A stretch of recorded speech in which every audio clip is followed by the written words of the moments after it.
déjenme abrir el archivo. Nos toca hablar del control de convencionalidad en materia de libertad de expresión.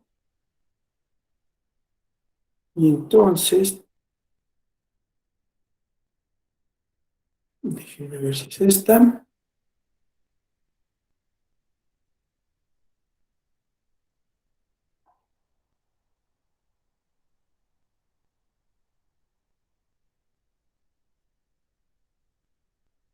Sí.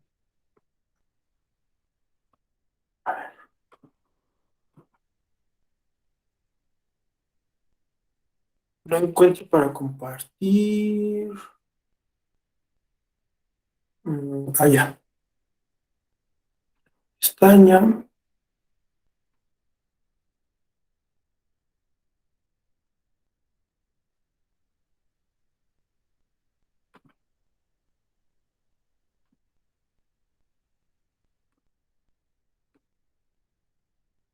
No sé si se alcanza a ver la presentación. Sí, ya se ve. PowerPoint. Perfecto. Bien.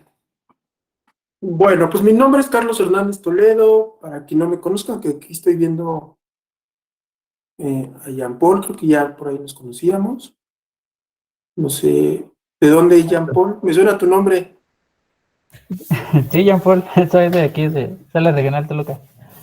Ah, bueno, sí, te ubico, no sé si alguien más, pero además de Jean Paul. Pero bueno, yo ingresé al Tribunal Electoral en 2014, estuve desde inicios en la sala especializada, eh, donde me tocó ejercer funciones como magistrado del 2017 al 2020, que creo que estabas en la sala, ¿no, Jean Paul? Sí, estaba en la sala superior, ahí en la Secretaría General. Ah, ok, entonces no, yo te ubicaba acá en la sala especializada. Sí, también. También, exacto. Sí, también. Eh, yo suplí al magistrado Cristerio Cuello porque él termina su periodo de 3 años y me quedo como 3 años de encargado, y luego el Senado designa al magistrado Rubén Lara, que es quien actualmente es el presidente de la sala especializada, y del 2020 que él llega a ocupar la magistratura, ya como magistrado designado por el Senado de la República, pues yo me voy como secretario de Estudio y Cuenta a Sala Superior con el magistrado Felipe Alfredo Fuentes Barrera. Y pues bueno, a sus órdenes. Es un tema muy interesante, el control de convencionalidad, el tema de la libertad de expresión, en tanto que justamente en la sala especializada siempre hemos dicho o decíamos, la gente que hemos estado en la sala, las magistradas, los magistrados que la han integrado, que prácticamente pues se trata de la sala de la libertad de expresión del Tribunal Electoral, por decirlo de alguna manera, ¿no? Porque de alguna u otra forma, pues está inmiscuida la libertad de expresión en varias de las infracciones que son objeto del procedimiento especial sancionador, que como ustedes saben, es un procedimiento que, digamos, tiene una dualidad, por así decirlo, es híbrido, porque la instrucción se lleva ante el Instituto Nacional Electoral a través de la Unidad Técnica de lo Contencioso Electoral. Digamos, ahí se presentan las quejas, se sustancian su procedimiento, se lleva incluso a cabo la audiencia correspondiente, ¿no? Se hace una especie de informe, como una especie de informe justificado por parte de esta unidad técnica, y se remite el expediente para su resolución a la sala especializada. Este diseño híbrido, digo yo, sui generis o sui generis en nuestro sistema jurídico, no sé si ustedes conozcan otro procedimiento como de esta naturaleza donde intervienen dos autoridades, pues surge a partir de la reforma político-electoral de 2014, ¿no? Porque anteriormente este tipo de procedimientos pues, se resolvieran en el seno del Consejo General del INE. Pero ahí sucedía que quienes decidían los asuntos pues eran los mismos partidos políticos. Y entonces, pues, digamos que esas resoluciones no cumplían con un estándar de objetividad, ¿no? O el mayor estándar de objetividad posible. Se diseña esta figura, o se crea esta sala especializada más bien, para que en todo caso, entonces, la resolución propiamente, pues caiga dentro de las atribuciones o las facultades de la sala especializada, que ya le correspondería entonces emitir la sentencia correspondiente. La materia de este procedimiento especial sancionador, ¿no?, surge a raíz de dilucidar o de depurar, digamos, aquellas conductas que se dan durante un proceso electoral, ¿no?, que puedan afectar la equidad en la contienda o la imparcialidad en la contienda. Surge ya hace muchos años, en aquel proceso de 2006, cuando precisamente el actual presidente de la República pues era candidato a la presidencia de la República, y aparecen unos spots pautados, si mal no recuerdo, por el Partido Acción Nacional, donde se decía que Andrés Manuel era un peligro para México. Quienes sean mis contemporáneos seguramente recordarán esos spots. ¿Alguien por aquí los recuerda? Se caía así como una barda y todo se derrumbaba y decía Andrés Manuel un peligro Sí, para claro. México, ¿no? Esos spots, Jorge, pues en aquel entonces, Horacio Duarte, que era el representante del PRD en el Consejo General del INE, los impugna de una manera muy hábil, ¿no? Los impugna poniendo un agravio en el sentido de que no había un procedimiento expedito para bajar esos spots del aire, porque estaban, digamos, causando mucho daño a la campaña de Andrés Manuel López Obrador. Había solamente un procedimiento ordinario sancionador, conocidos como POS, y no había el actual PES, que es el procedimiento especial sancionador. Entonces el asunto llega a Sala Superior, quien en aquel entonces, a partir de principios constitucionales, establece ciertas reglas y le ordena al instituto que instaure un procedimiento administrativo de carácter expedito. Digamos que esa es la génesis de los actuales procedimientos especiales sancionadores.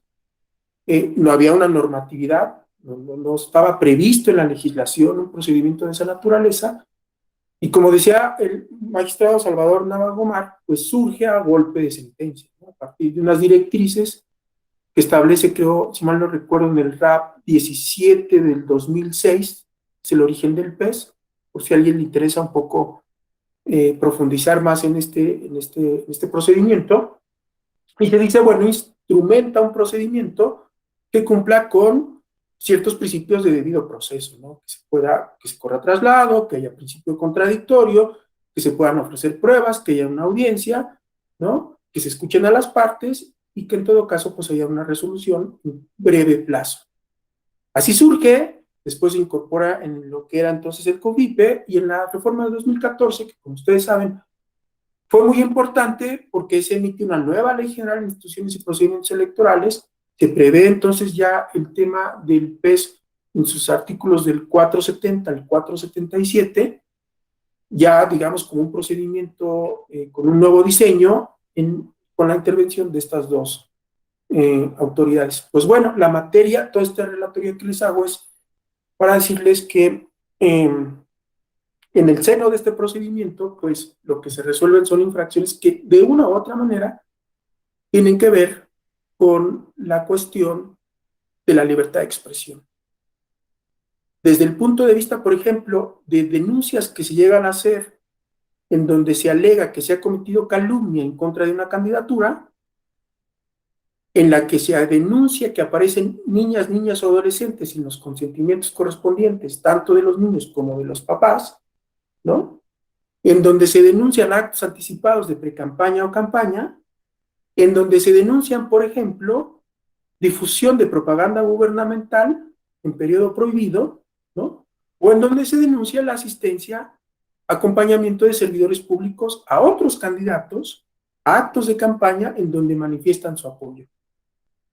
Todas estas infracciones que pueden darse, digamos, en los medios tradicionales, radio y televisión, o ahora, por ejemplo, en el tema de las redes sociales.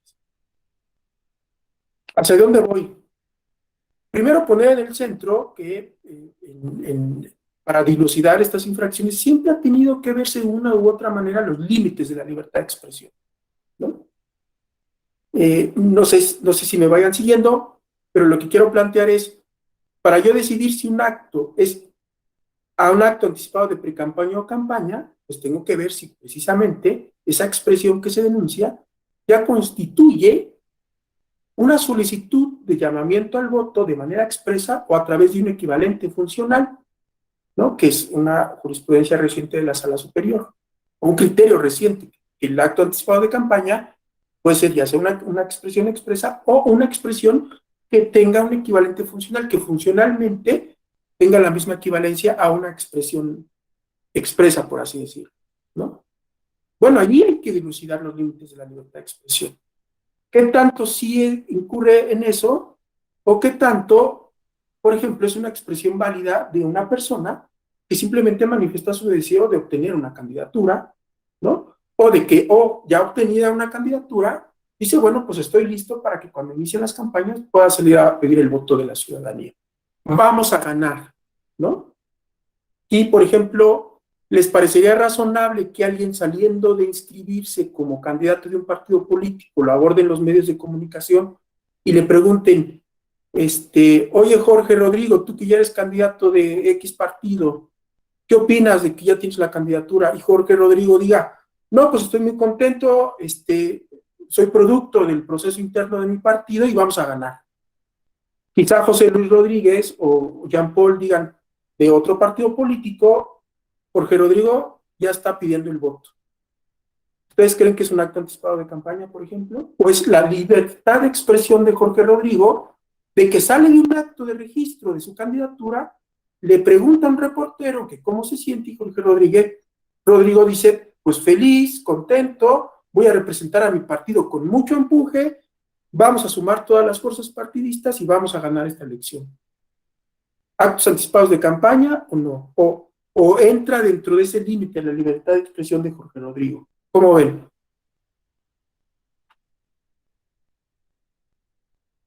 Wilfrido Almaraz levantó la mano. Adelante, Wilfrido. Sí, yo creo que no constituirían actos anticipados porque más bien en lugar de enfocarlo desde el punto de libertad de expresión de la persona que desea participar en la contienda política, yo lo enfocaría desde la libertad del periodista de entrevistar a las personas que se postulan y preguntarles. Más bien ese ejercicio de libre expresión periodística. Bueno, a mí me parece. Gracias, maestro. No, al contrario, Wilfrido, y interesante tu postura, porque además tú metes o dimensionas todavía con mayor alcance el tema de la libertad de expresión desde la perspectiva del libre ejercicio periodístico, ¿no, Wilfrido? Y además ahí podríamos decir todavía que está inmiscuido también el derecho a la información de la ciudadanía, ¿están de acuerdo? O sea, de que la ciudadanía conozca quiénes son los candidatos que están siendo registrados. El periodista está haciendo su chamba, por así decirlo, hace una pregunta, digamos, que quedará en el tema de Rodrigo decir, hasta cierto límite, pues sí, vamos a ganar, o quedará en el ámbito de Rodrigo decir, pues una vez aprovecho que aquí está el reportero y digo, el próximo 6 de junio, voten por mí. Que parecería que está, entonces sí, ya en esta segunda expresión, a lo mejor sí ya lanzando un llamamiento expreso al voto, ¿no? Pero en mi primer ejemplo, como decía Wilfrido, pues incluso está ahí correlacionado un tema, digamos, de libertad periodística o de libre ejercicio periodístico, libertad informativa de alguna manera. Adelante, Jorge Rodrigo, alzaste la mano también.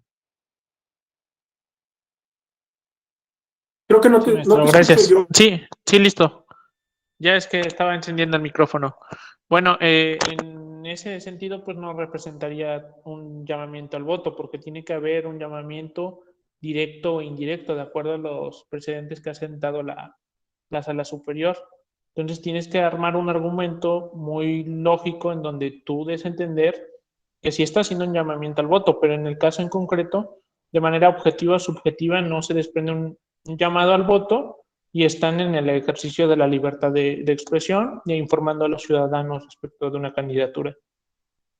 Es correcto. Yo creo que es buena esa perspectiva, Jorge Rodrigo. Yo siempre decía cuando estaba en funciones o cuando estaba como secretario de Estudio y Cuenta en la sala especializada, que, por ejemplo, un candidato tiene esta limitación, como ustedes saben, las restricciones que finalmente termina siendo eso, ¿no? El no poder manifestar algo así, pues tienen que superar, digamos, o realizarse un escrutinio muy estricto, ¿no?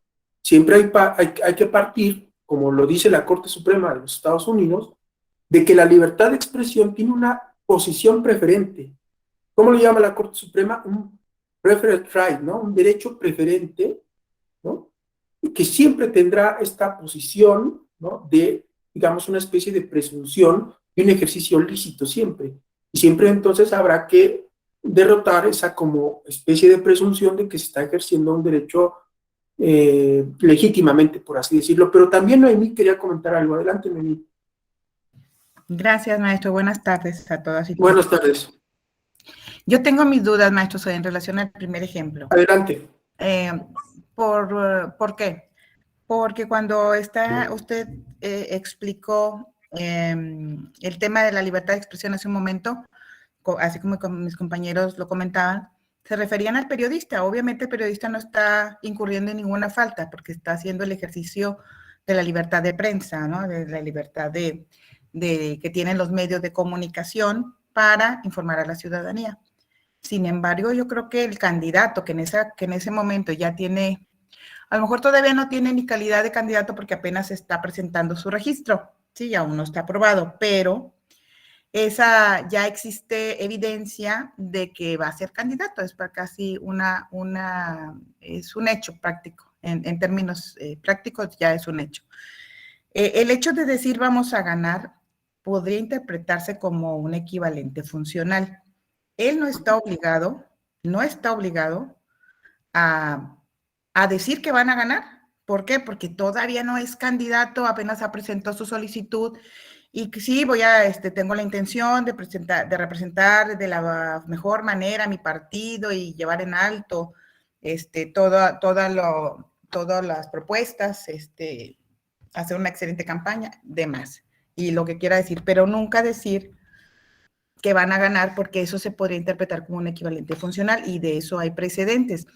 Yo recuerdo el caso de un alcalde que en un evento con los servidores de la nación, algo así, era un alcalde de un partido específico que tiene esa figura, y decía, vamos a refrendar el triunfo de vamos a defender y refrendar el triunfo de 2018. Con eso se le actualizó un equivalente funcional de llamado al voto, y él no era candidato. Entonces, eso es lo que me genera un poco de duda. Gracias, maestro. No, de nada, Noemí. ¿En la sala especializada lo sancionaron? Pues no, fue sancionado a nivel local. Ah, ok. Y luego fue impugnado ante la sala nacional y fue confirmado, o sea, fue confirmada la sanción. Ok, digo, habría que ver cuáles fueron los razonamientos, pero en mi caso, por ejemplo, a mí se me haría un poco complicado limitar la libertad de expresión de alguien que asume una candidatura y que se me hace una expresión razonable, porque estás en una competencia electoral. Yo creo que hay que ser muy cuidadosos, cuando menos en la óptica que yo les he planteado, a mí me parece de no ser como tan restrictivo con el discurso. Es decir, me parece razonable que alguien que se acaba de registrar y lo entrevistan, pues diga esta expresión. Pienso que voy a ganar o vamos a ganar y voy a sumar todas las fuerzas. Me hace consustancial, razonable, a alguien que, como dices, pudiera apenas haberse registrado y casi ser un hecho que va a ser obtener la candidatura, ¿no? Porque de otra manera me parece que estaríamos censurando, de alguna manera limitando en sobremanera la libertad de expresión de alguien que responde una pregunta de un reportero. Otra cosa sería que si él quizás saliendo tuiteara auto propio, ¿no? Y dijera, los convoco a todos a que se sumen a esta campaña porque vamos a ganar. Me parece que ya hay una intencionalidad distinta, ¿no? Y creo que aquí hay este elemento que al principio también decía Wilfrido, de que hay un ejercicio periodístico Porque si no estaríamos haciendo, desde mi perspectiva, que los actores políticos, ¿cómo se llama? Estuvieran limitados en este tipo de expresiones en el que manifiestan un deseo, ¿no?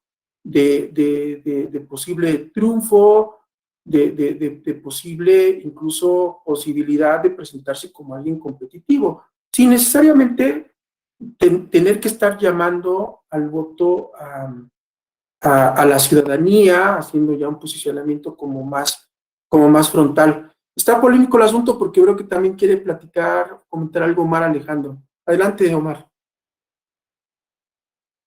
Gracias, Y otra vez me voy buenas, después. buenas tardes para todas y para todos. A mí me parece interesante y me parece que usted le dio al clavo desde el punto de vista de la prueba, porque usted dijo, goza de presunción.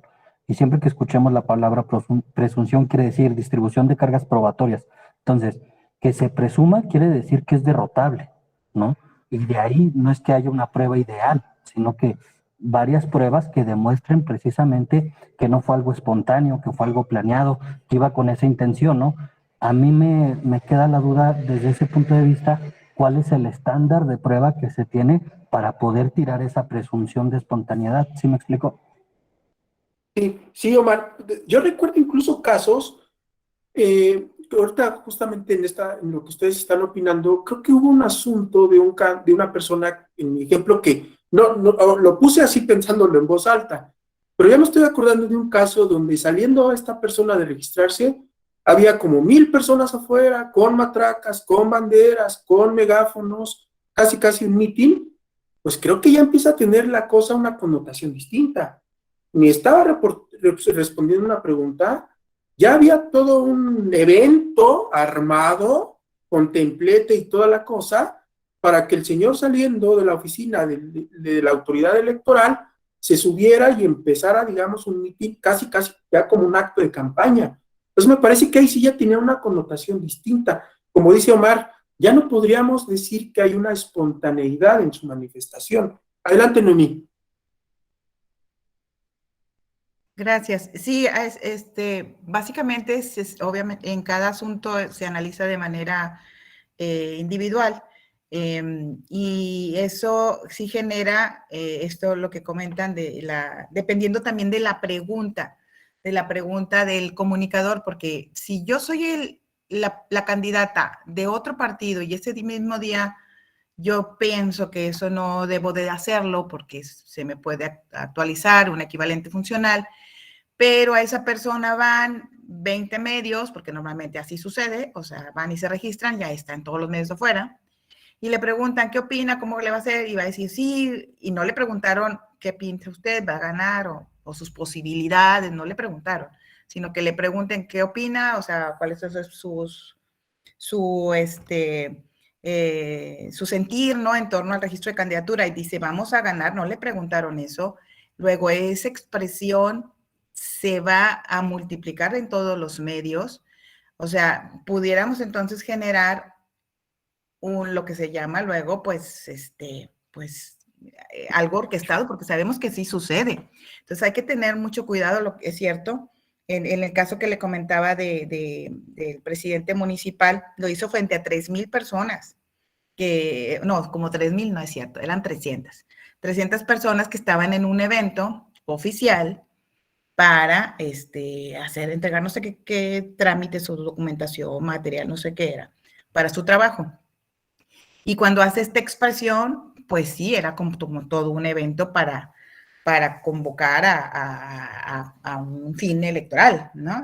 Incluso pues a personas que estaban recibiendo una remuneración. Pero, híjole, yo creo que sí, por lo menos sí impugnarían, ¿eh? Eso es lo que... Sí, seguro.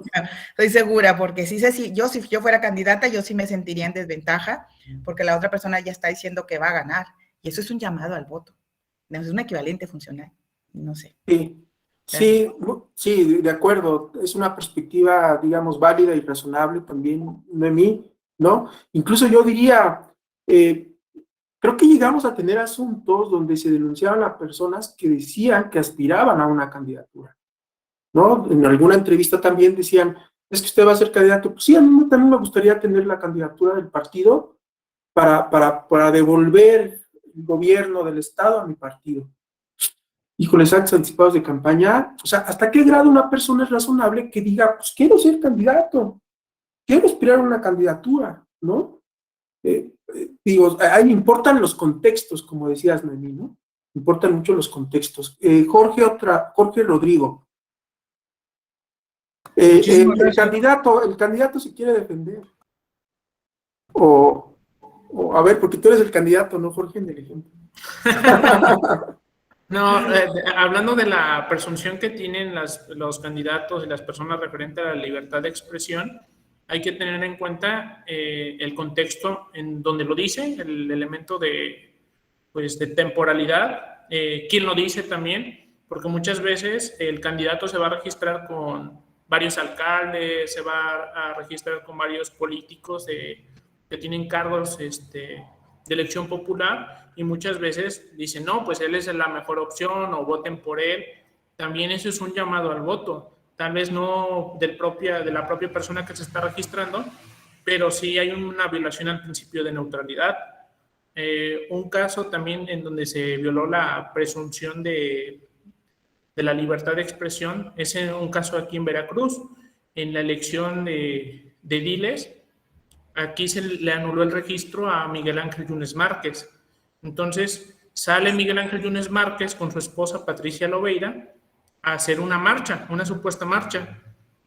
Pero de los elementos de esa marcha se desprendieron elementos que ocupó en su campaña. Entonces eso el INE después lo fiscalizó, porque ahí sí se rompió esa supuesta libertad de expresión, porque ellos le decían que era una marcha pacífica, pero no es así, porque había elementos que se desprendían que efectivamente ella estaba haciendo campaña cuando todavía no tenía la candidatura. Sí, también incluso podría impactar, como dices, en temas incluso de fiscalización. No sé si alguien más quiere opinar en este polémico primer planteamiento o ejemplo que hicimos. Omar Alejandro, adelante, Omar. Gracias. Me quedó otra duda.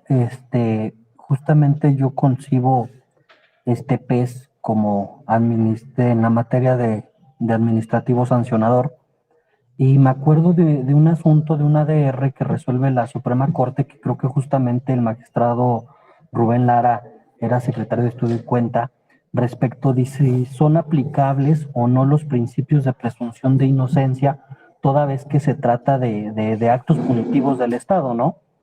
Entonces, no sé si también para este tipo de situaciones aplique o se podrían aplicar los criterios, ¿no? Sí, Omar, mira, hay criterios de sala superior y también de la Corte que dicen que a los procedimientos administrativos de tipo sancionador para la Corte en general, pues les son aplicables mutatis mutandis los principios del derecho penal, ¿no? Entre ellos, evidentemente, el principio de presunción de inocencia, que recuerden ustedes, por ahí hay un criterio del ministro Saldívar que habla que la presunción de inocencia es un principio, pero una regla de trato también, ¿no?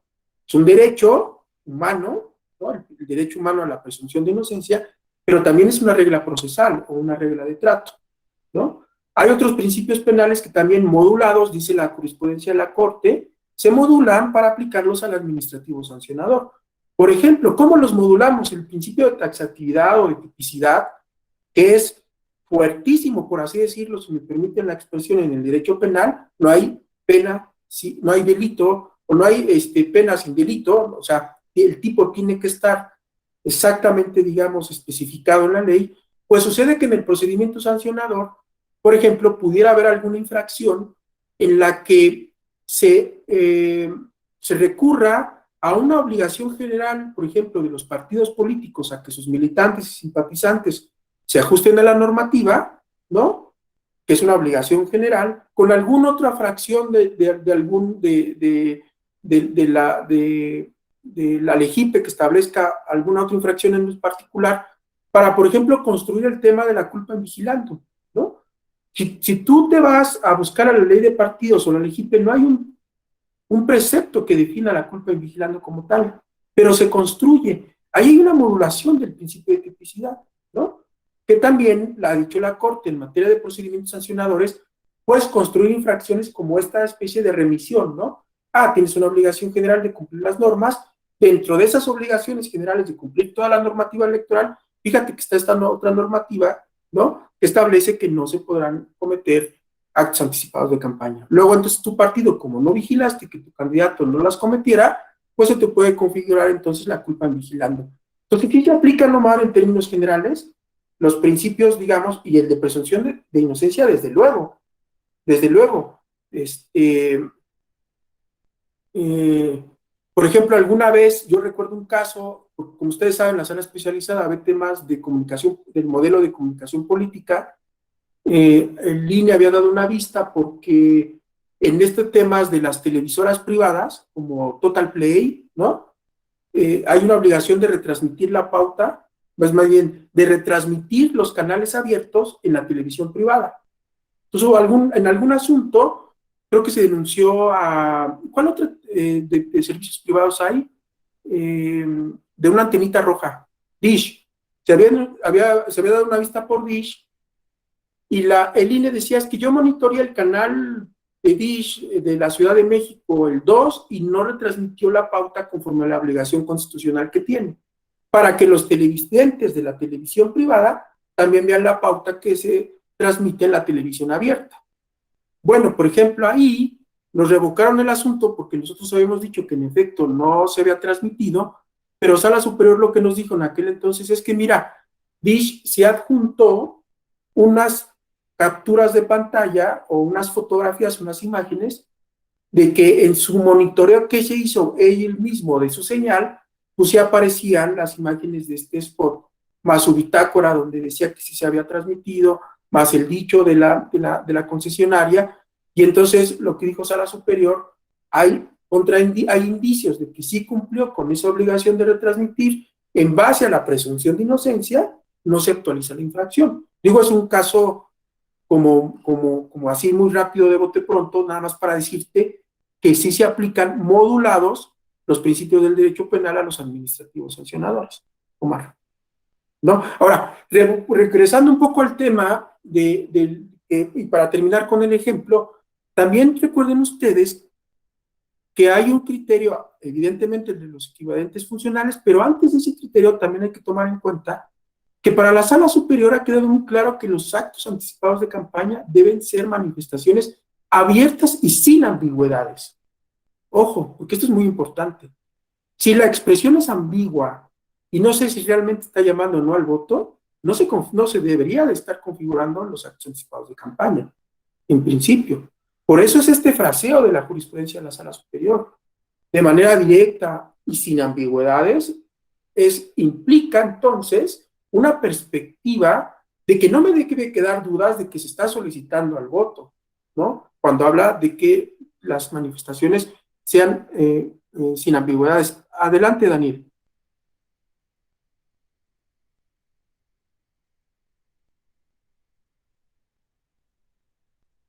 Creo que no, igual y no te escucho yo, no sé si los demás. Daniel, Ulises.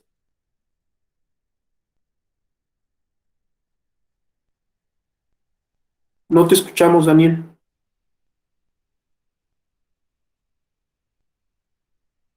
Tiene problemas con el micro, dice. Si quieres, me escribes cuando ya lo soluciones y interrumpimos para que puedas comentarnos algo.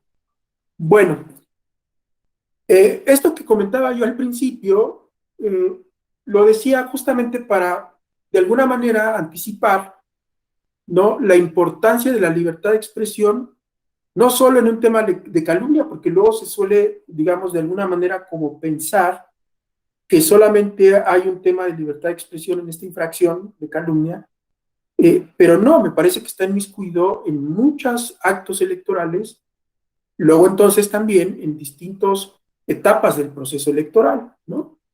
Pero además hay que tener en cuenta que la libertad de expresión,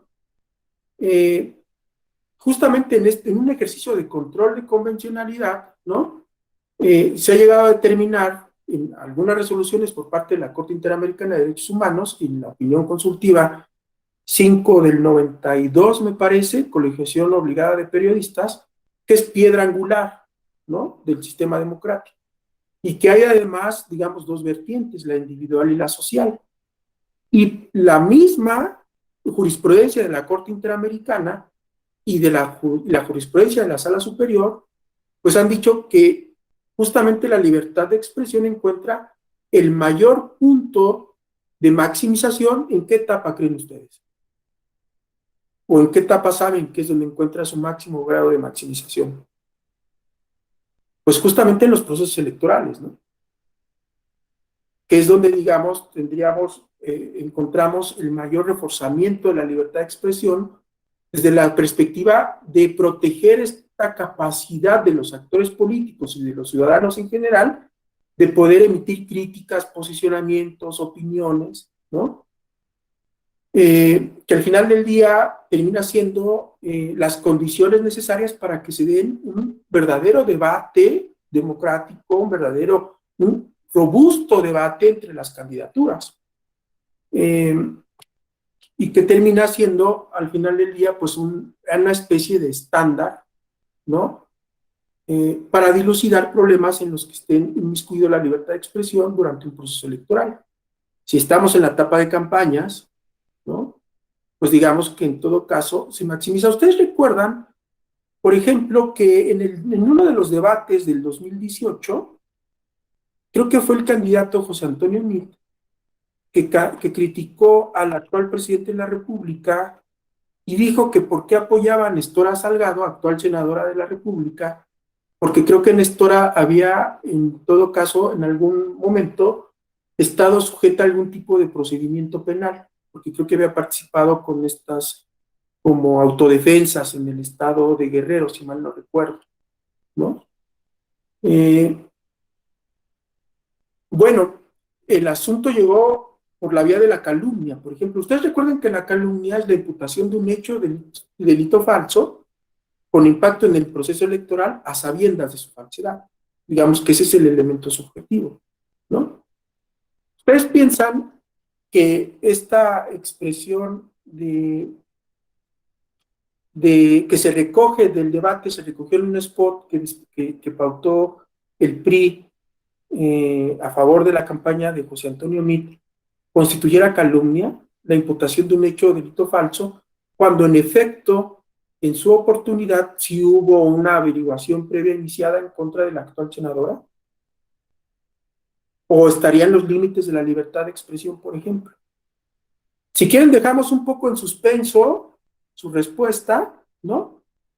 Para ahorita que tomemos algunos o revisemos algunos estándares que son producto justamente del control de convencionalidad, pues quizá tengamos un poquito más de armas para poder, digamos, omitir la respuesta, o si quieren opinarla desde ahorita también. Pero yo me refería a que habría que tomar en cuenta varios estándares emitidos, ya sea por la jurisprudencia, por los casos de la propia Corte Interamericana, o que, por ejemplo, la Suprema Corte ha recogido mucho de la doctrina de la Corte Suprema de los Estados Unidos, por ejemplo, el tema de la real malicia, ¿no? Es también un estándar importante para dilucidar aquellos casos de calumnia o donde están enfrentados los principios, la libertad de expresión frente al derecho al honor, o al estándar de figura pública, recuerden ustedes, ¿no? Que no es lo mismo, ¿no?, que me critiquen a mí, Carlos Hernández, que no soy candidato ni figura pública, o a Wilfrido Ahumar o a Violeta, ¿no?, que si hay un spot donde se critica a alguien que ya es candidato, ¿no?, o alguien que es gobernador o que maneja recursos públicos, porque entonces empiezan a tomarse en cuenta esta calidad, ¿no?, de figura pública que ha dicho la Suprema Corte, permite que entonces el nivel de crítica sea más resistente al nivel de crítica, o que tenga que tolerar un mayor nivel de crítica que el que pudiera estar tolerando Omar, que no es candidato, o no sé dónde trabajas, Omar, o que a lo mejor ni siquiera es servidor público, ¿no? Y todo, a lo mejor es litigante, Omar, o no tienes ninguna actividad. ¿Dónde trabajas, Omar? Todavía estoy estudiando la carrera, voy en décimo. Mira, que eres estudiante, pues, ¿no? Que no es lo mismo que a lo mejor saliera un spot. Yo ayer vi, a ver qué opinan, creo que si ayer o antier, casi ya no veo televisión, es más, no lo vi, lo escuché, o lo vi, no recuerdo. Es un spot del PAN y dije, van a presentar queja. Más o menos cómo va la narrativa.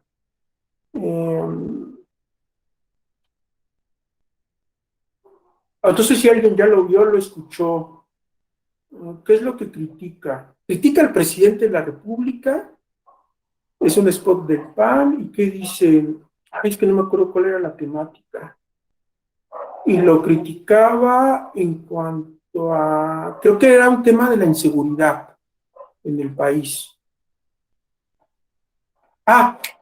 Sacaban imágenes, sí lo vi en televisión, sacan imágenes de la casa de Houston, del hijo del presidente. Esta que tenía rentada, o no tenía rentada, o estaba prestada, o que si hay conflicto de intereses o no hay conflicto de intereses. Sacan la imagen de la casa de Houston con esta albercota como de 50 metros, creo que todo el mundo la conocemos, ¿no? Y cuando menos esa es una parte del discurso de este spot. Seguramente Morena podría estar presentando una queja por calumnia, ¿no? En contra del presidente de la República. Y diríamos, ¿tendría legitimidad? Pues sí, porque pues es un presidente que, digamos, emanó de sus filas, por así decirlo. Digamos, superemos la legitimidad, ¿no? Si el partido Morena puede venir a denunciar calumnia por un gobernante emanado de sus filas. ¿Ustedes piensan que habría calumnia, por ejemplo, de ahí, que se le esté imputando un hecho falso o que tendría que bajarse ese spot por parte de línea, porque a lo mejor incluso creo que sí se llaman los cuentos de Morena, porque a lo mejor hasta pidieron medidas cautelares, no sé si el INE las otorgó o no. Si quieren, antes de eso, Saraí había levantado la mano. Adelante, Salma. Sí, gracias. Era precisamente por eso de los cuentos de Morena que el PAN lanzaba el spot en contra de AMLO sobre la casa de Houston de su hijo. Era por eso que preguntaba, entonces por eso alcé la mano. Ok. Sí, Salma, muchas gracias. ¿Ustedes qué opinan? Violeta con Dado y luego Ulises. Violeta. Bueno, a mí me gustaría opinar primero acerca de lo que dijo José Antonio Meade de Néstor Salgado, el hecho de que se estaba hablando de la presunción de inocencia y del trato que se le debe dar a toda persona, toda ciudadana, acerca de presumir que es inocente hasta que se derrote esa presunción. Y desgraciadamente en todos los procesos se utiliza información a veces cierta, a veces falsa, y se adorna, se maquilla, y entonces, bueno, pues eso implica lo que hemos llamado, antes se llamaba diatriba, ahora la cuestión de las falsedades y poder de alguna manera irlos sancionando. Pero en el caso de Meade, yo creo que lo que pasó fue que no se informó bien, no le informaron bien. Y si hay una carpeta de investigación o antes averiguación previa en contra de cualquier persona que quiera ser candidato o que ya tenga la calidad de candidato o candidata, pues eso no le impide ser candidato, eso no le da un automático el hecho de ser un delincuente o considerarle un delincuente. Desgraciadamente, en nuestro Estado mexicano, juzgamos a la persona, la crucificamos en las redes sociales, la juzgamos y la sentenciamos. Y no somos autoridad, pero como tenemos la posibilidad de poderlo escribir y a veces es una situación que es importante apoyar, sobre todo si se trata de género. Yo he apoyado a todos, siempre les doy retuitear, siempre escribo en mi opinión acerca de alguna situación en donde una mujer es la que está involucrada, en defensa de una mujer, por supuesto, en apoyo al género. Pero me viene al caso es una situación de Salgado Macedonio. ¿Cuántas de nosotras no apoyamos para que, y pusimos, sí, un violador no va a ser gobernador? pero había una persona, 2 personas, o N número de carpetas de investigaciones que decía que es violador, pero todavía no había sentencia firme, de tal suerte que reunía los requisitos para ser candidato, de tal suerte que se presume su inocencia y entonces la autoridad lo registra como candidato. Y en todos los foros yo escuchaba a la gente decir que le habían quitado su candidatura por el hecho de todas estas acciones que tenía en su contra, ¿no? De todas estas carpetas y porque era un presunto violador o violador, incluso se atrevían a decir. Y pues ustedes saben que nada que ver esa situación, no tuvo nada que ver la cuestión penal, fue una cuestión de no reportar gastos de pre-campaña. Pero así es como se sale de contexto. En el caso de Nestora, había una averiguación previa, precisamente porque formó parte de las autodefensas en Guerrero. ¿En qué calidad? No lo sé, no conozco la carpeta de investigación, pero no había sentencia firme. Entonces, ella podía participar en la calidad que fuera, siempre y cuando reuniera los requisitos, por supuesto, la autoridad la registró, y que la apoyara o no un candidato a la presidencia, en este caso, nuestro actual presidente, simplemente lo utilizó el candidato del PRI para denostarlo, precisamente en esta guerra, ¿no? Es parte de la contienda. Entonces, ahí no había, desde mi punto de vista, no podía haber una situación de calumnia, porque no dijo que ella era culpable, que estaba sentenciada, dijo que había una carpeta o que había una investigación o que cómo era, de hecho ni siquiera eso dijo que cómo era posible que López Obrador apoyara a fulanita de tal, si ella ya tenía una acción implementada en su contra. No dijo que era culpable, no dijo por qué situaciones, ¿no? Más o menos explicó eso. Pero desde mi punto de vista, ahí no había una situación, o no hay una situación de calumnia, porque pues sí existe la carpeta de investigación, o en el caso de Salgado Macedonio, sí existe 1, 2, 3, no sé, la cantidad de carpetas que sean, pero todavía no hay sentencia firme, de tal suerte que si alguien las menciona en un debate, o las menciona en un post, o en cualquier situación, no está, y digo en el marco de la campaña, por supuesto, no estaría implicando una calumnia, porque es cierto que existe 1, 2 o 3 carpetas. Lo que no se debe decir es que sea culpable, porque todavía no hay una sentencia firme, luego entonces es inocente, hasta que no se le demuestre lo contrario, y se le tiene que tratar como inocente, pero a esto yo creo que más bien se refiere el ministro de la Suprema Corte a los operadores del sistema, por supuesto, porque nosotros como ciudadanos, como ciudadanas, pues tenemos toda la libertad de escribir o de decir nuestra opinión sin que nos puedan fincar una responsabilidad en el sentido de que no se le está tratando como inocente, ¿no? Porque pues no es nuestra función. Esa es mi opinión. Gracias. No, al contrario, Violeta. De hecho, comentaste algo muy interesante. Creo que el spot, si mal no recuerdo, decía que el presidente apoyaba delincuentes, algo así. No sé si alguien lo recuerde con mayor precisión, pero en efecto, Violeta, no había una sentencia firme, sino solamente había una carpeta de investigación. Yo en aquel entonces, en el debate con la magistrada Villafuerte y la magistrada Carrión, que era con quienes integrábamos el pleno de la sala especializada, yo traía a colación un criterio, no recuerdo el rep, un criterio de sala superior, donde se decía que era válido hacer alusiones o este tipo de señalamientos, aun cuando solo hubiera una carpeta de investigación y no se hubiera concretado esa carpeta de investigación en una sentencia firme, ¿no? Pero era válido traer a colación que alguien había estado involucrado en una averiguación previa y volverlo o ponerlo como una información en un spot. Creo que el elemento que no salvó este spot del PRI es cuando decía que apoyaba a delincuentes, porque pareciera que esta expresión entonces sí ya estaba implícitamente diciendo que ya era responsable de algo, y ahí otra vez el tema de Omar, y que tú has comentado, Violeta, pues había un tema de presunción de inocencia también de la senadora, y entonces salimos como que el spot sí cometía la infracción de calumnia, ¿no? Y es una determinación que en su momento confirmó Sala Superior. Entonces sí es mucho de ver los fraseos, ¿no? De analizar los contextos y de ver, ahora sí que un análisis muy particular de todas las expresiones, ¿no? Porque recuerdo que hasta en el expediente estaban hasta información relacionada con esa averiguación previa, algún informe de la Fiscalía del Estado, una cosa así. Si solo hubiera dicho quizá, tú apoyas a gente que está involucrada en presuntos delitos, seguramente no hubiera habido calumnia, ¿están de acuerdo? Porque el mismo spot hubiera adoptado una actitud de respetar la presunción de inocencia y solamente poner en el debate público que esa persona había estado relacionada con una averiguación previa. No estaba diciendo un hecho falso. Ahí estaba la averiguación previa en las constancias.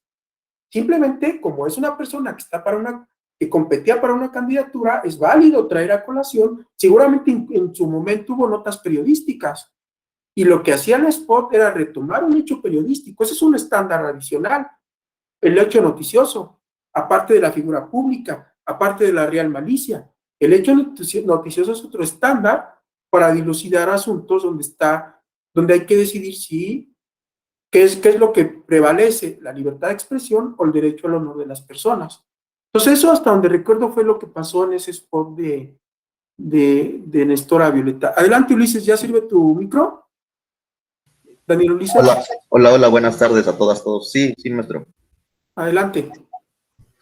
Sí, fíjese que me quedé, tuve un problema con la computadora, pero bueno, ya estoy de vuelta, y yo quería comentar acerca de lo que ahora sí que viví en este proceso electoral desde una autoridad jurisdiccional respecto de los procedimientos especiales sancionadores con el enfoque de actos anticipados de campaña en el ámbito municipal, y algo donde varios asuntos resolvimos, pero en cascada, todos los asuntos que resolvimos en el tribunal local fueron revocados en cascada con el tema de los elementos equivalentes funcionales.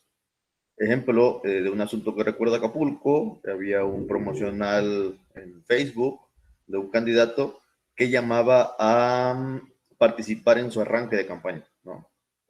Y decía, entre otras, algún hashtag de presidente y cosas así, pero en ninguno de ellos inequívocamente llamaba al voto, ¿no? Entonces, la mayoría de las resoluciones del tribunal local fueron en ese sentido, ¿no? Que no había un hecho inequívoco, un hecho que no dejara dudas de que efectivamente había esa circunstancia, ¿no? De elemento subjetivo como se tenía pensado, como usted lo comentó, de que no hubiese duda al respecto. Y cuando se revocaron todos estos asuntos, bueno, el elemento de equivalentes funcionales, pues nos señala justamente lo contrario, es decir, la finalidad de ponerlo como lo pusieron, pero ahí donde yo, en lo particular, inclusive estaba pensando, sigo pensando en hacer algo, como un artículo o algo, porque me parece que esta idea de equivalentes funcionales es tratar de meterte en la mente del actor del hecho, ¿no?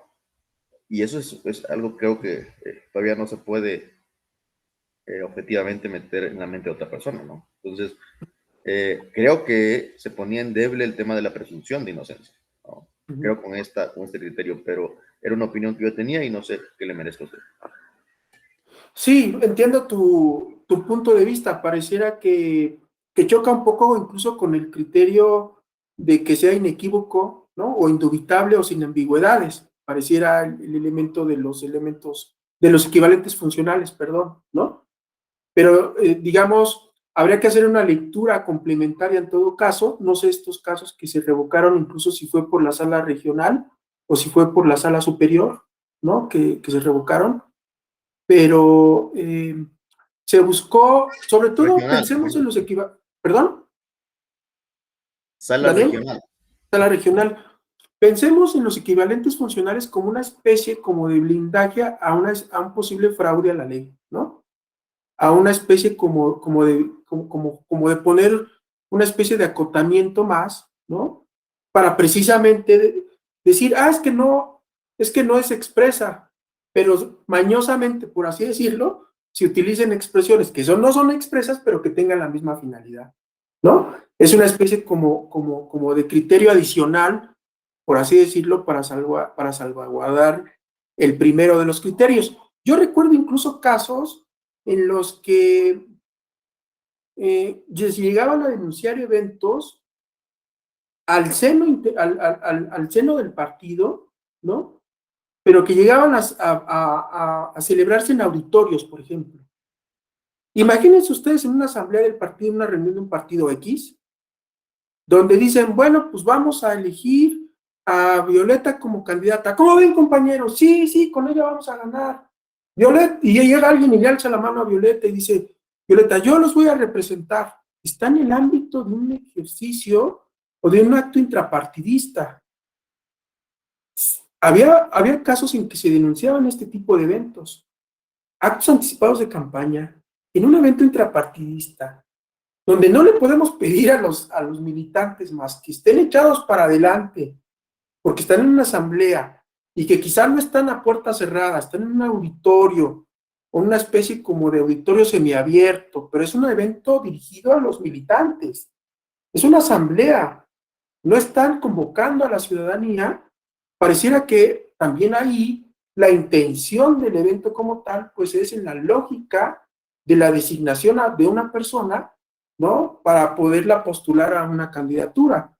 Y también este tipo de eventos llegó a denunciarse. De hecho, derivó en otro criterio en sala superior, donde dice que incluso hay que tomar en cuenta para la actualización de los actos de campaña y para valoración del elemento subjetivo, también este tipo de circunstancias, si los foros son abiertos, si las convocatorias son públicas o no, porque entonces, insisto, pareciera que estaría limitándose de manera desproporcionada la libertad de expresión de una militancia, ¿no? Que puede estar, digamos, en la lógica de su contienda interna o de su organización interna, o en un evento incluso con fines netamente o auténticamente partidistas, pues por ahí estarse denunciando y estarse restringiendo, insisto, a lo mejor de manera desproporcionada la libertad de expresión de los militantes.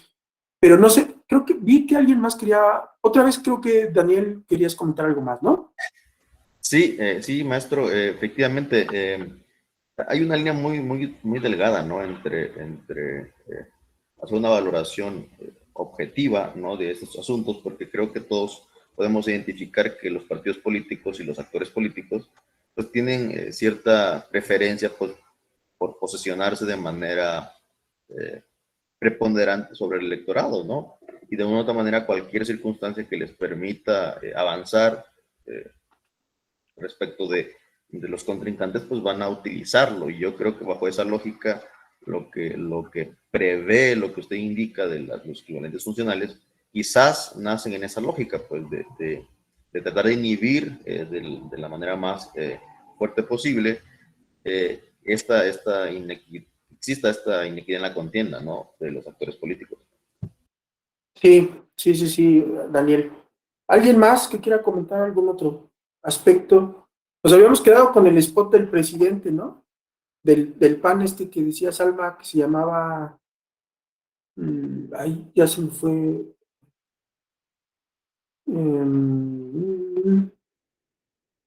¿cómo se llamaba? Los cuentos de Morena. Los cuentos de Morena, ¿no? ¿Cómo ven? Noemí, adelante. No, maestro, digo, sé que este tema que están analizando es en relación a los equivalentes funcionales de llamado al voto, pero ahorita que metían el tema de Néstora Salgado y que pues hablábamos de una calumnia como tal por las expresiones no del candidato, sino incorporadas al promocional, hablar de criminales, pues obviamente sí le afectaba en su honor y era una calumnia porque pues no había presunción de inocencia. A mí me gustaría preguntarle sobre un caso, hablando de la libertad de expresión, que donde me comentaban algunas periodistas que en un ayuntamiento, en un cabildo, resulta que una regidora que le era muy incómoda al presidente municipal, por diversas razones, el cabildo aprobó un punto de acuerdo para pedirle a la regidora que se hiciera un examen psicológico para determinar sus condiciones para ejercer su cargo de regidora. O sea, algo increíble, ¿no? Pues lo aprobaron. Y resulta que a la hora de que la prensa estaba presente en la sesión, pues ella los denunció por violencia política en razón de género y también no solo a los integrantes, a las y los integrantes del Cabildo, sino también a los medios de comunicación que dieron cobertura a la noticia. Entonces, cuando me preguntaban sobre el tema, yo les explicaba, yo les decía que dependiendo, porque estaban preocupados por los medios, ¿verdad? Porque los habían denunciado. Entonces, ellos entendían que no había sido, pues, correcto de alguna manera, pero sí les entraba la duda hasta dónde ellos tenían esa libertad para cubrir la nota. Le digo, pues si nada más la cubrieron y expresaron o pusieron ahí la información tal cual, pues no creo que haya problema, pero si ustedes a la hora de cubrir la nota dijeron, pues no sé, la regidora loca o algo así, si le pusieron de su cosecha, pues sí pudiera actualizarse algún elemento pues de calumnia o de violencia política en razón de género, no sé qué opina usted, doctor. Ok, Noemí, ¿tú dónde trabajas? Estoy en Tamaulipas, está en el órgano electoral. Ok, en el Ahorita OPLE. yo no estoy, era consejera, y ahorita ya no estoy de consejera, ya terminé. Fuiste consejera, Noemí. Así es. Consejera, ¿qué tal? Bueno, la Sala Superior ha dicho, y ustedes conocen, hay jurisprudencia del manto jurídico protector, ¿no? Para el ejercicio periodístico. Y otra vez recurre la Sala Superior a la figura de la presunción de licitud del ejercicio periodístico, ¿no? Como decía Omar, creo que me parece al principio, cuando hablamos de una presunción, pues hay que, digamos, tener una prueba reforzada para derrotar esa presunción. Esta presunción de licitud, si ustedes lo ven también desde otra perspectiva, pues tiene mucho que ver con con dos cosas, con el derecho preferente de la libertad de expresión, pero además maximizado en el tema de los medios de comunicación. Hay muchas relatorías o informes del Sistema Interamericano y del Sistema Universal de Derechos Humanos donde precisamente destacan el papel de los medios de comunicación para consolidar una sociedad democrática, ¿no? Y en consecuencia, digamos, hay una especie como de opinio juris común, ¿no? De decir, pues entonces hay que proteger el ejercicio periodístico en la mayor medida de que se pueda. Eso, digamos, esos razonamientos, esa razón de ser, está atrás de este manto jurídico protector, que si mal no recuerdo, pues es un poco de la autoridad del magistrado Felipe de la Mata, ¿no? Quien empezó a poner en la mesa en las resoluciones este criterio, digamos, como de avanzada en su oportunidad, que ahorita ya está hiper mega consolidado, ¿no? Porque incluso está en jurisprudencia. Y otra jurisprudencia que le sigue a esa es aquella en la que dice que los periodistas no pueden ser sujetos pasivos sujetos activos de calumnia, ¿no? Fíjense, los excluye a los periodistas de que yo pueda ir a denunciarlo por la infracción de calumnia, prácticamente. Lo que dice, creo que también es un criterio de la ponencia del magistrado de la Mata, lo que se dice en ese criterio es, yo reviso en la LEGIP y en la Constitución, en el 41 constitucional, quiénes son los sujetos activos, y los sujetos activos necesariamente son partidos políticos, candidatos independientes, candidatos de partidos políticos, ¿no? Y en consecuencia, pues yo puedo decir o puedo llegar a la conclusión de que en principio, ¿no? Las personas que ejercen el periodismo, pues no son sujetos, no podrían ser sujetos activos. Incluso hay un criterio que me parece, lo acabamos de ver el viernes pasado en una reunión de la Comisión de Jurisprudencia, era un criterio aislado, pero les adelanto y creo que lo puedo hacer porque no estoy cometiendo ninguna indiscreción, pareciera que ya hay criterios que pueden hacer que ya se convierta en jurisprudencia, de que incluso los ciudadanos o las personas privadas, físicas o morales, tampoco son sujetos activos de la calumnia. Se protege, digamos, las expresiones así de la ciudadanía, ¿no?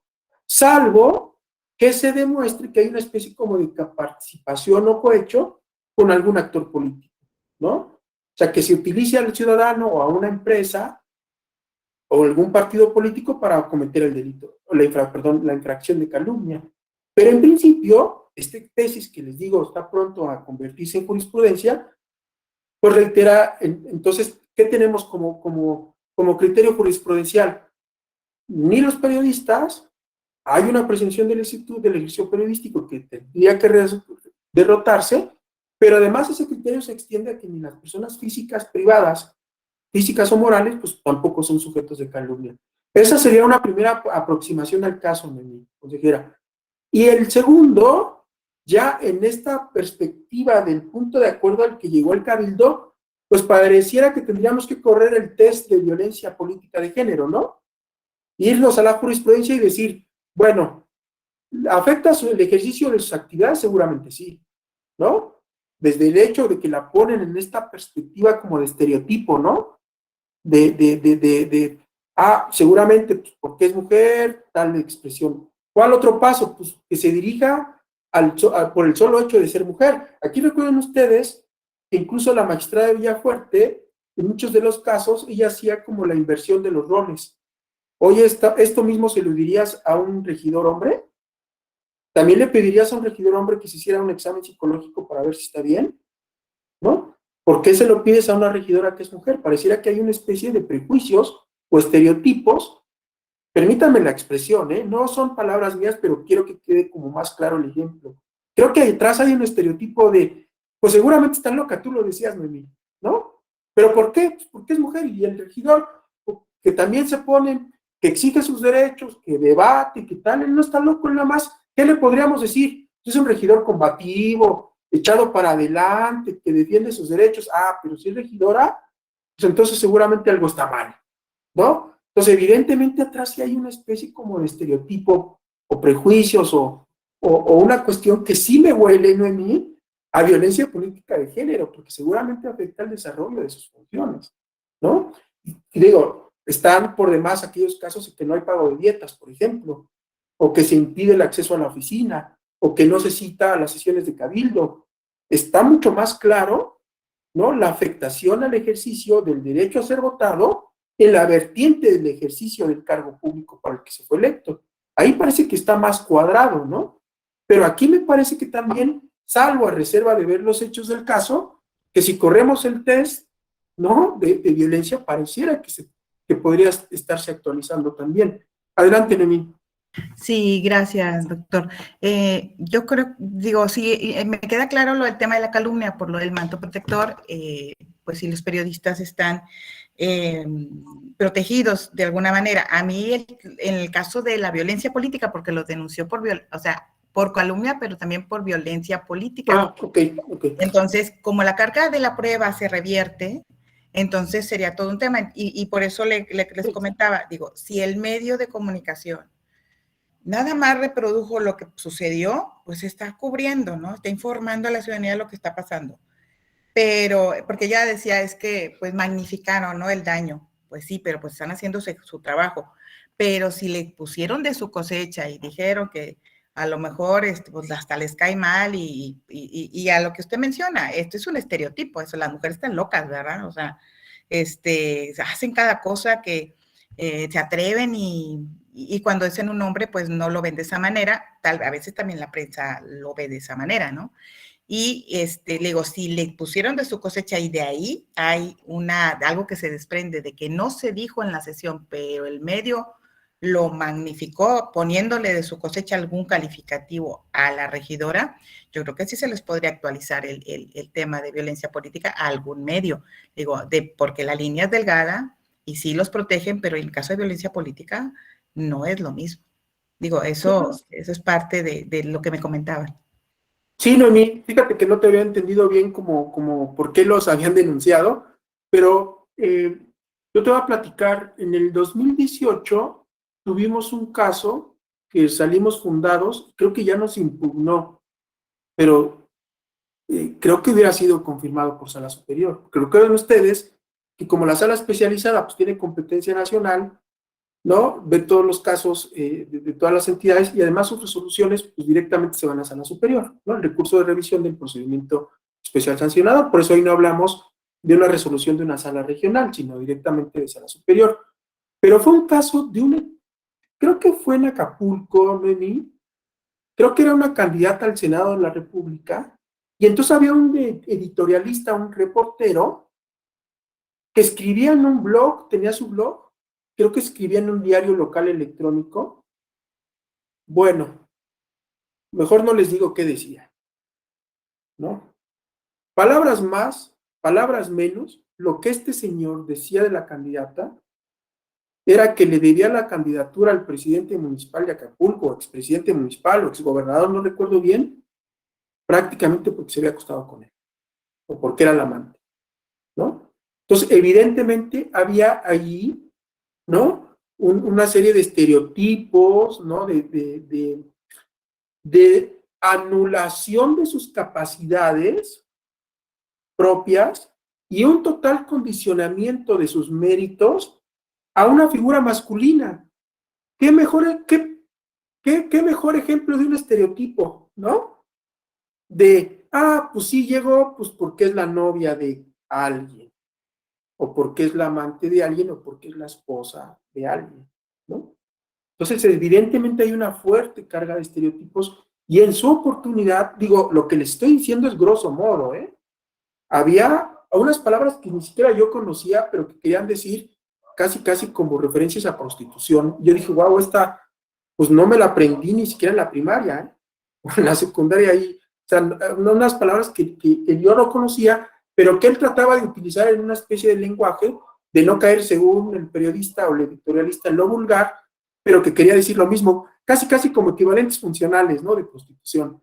Entonces, ya que estamos hablando de equivalentes, salimos fundados, evidentemente, porque no era un tema, como bien dices, Noemí, de derrotar la presunción de ilicitud desde la perspectiva de calumnia, sino que lo que razonamos es que válidamente un medio de comunicación también podía cometer violencia política de género, y en ese caso salimos fundados. Tienes razón, no recuerdo el número del asunto, Noemí, y hasta donde recuerdo no llegó a sala superior, y no recuerdo ahorita alguno que haya llegado a sala superior. Pero los razonamientos que en su momento hicimos en la especializada era que evidentemente una cosa era ese manto jurídico protector en relación con la calumnia, pero aquí fíjate, maestro, que lo que te vienen a denunciar es violencia política de género. Y tú, a partir de estas expresiones, incurriste en esta infracción, porque además lo que hacías era menoscabar por el solo hecho de ser mujer, ¿no? Una candidatura, y de alguna manera pues afectabas el derecho a ser votada de esta candidata, ¿no? Ahora sí que ahí está el ejemplo, Noemí, ahí está el precedente, no recuerdo el número de expediente, pero sí ya vimos un caso en el que evidentemente fue responsable de violencia política de género el periodista, para que les pases el tip, ¿no? Y sí, ya ha habido un caso. Te digo, hasta donde recuerdo no llegó a sala superior. Adelante, Violeta. Bueno, yo les quiero comentar un caso de aquí del estado de Veracruz. De lo que estaba comentando Noemí, efectivamente sí se les puede fincar responsabilidad a los medios de comunicación, y lo recuerdo perfectamente porque el medio de comunicación es de Córdoba, y a quien violentaba todo el tiempo era la alcaldesa de Córdoba. Lo recuerdo perfectamente porque el medio de comunicación se llama El Buen Tono, paradójicamente, ¿no?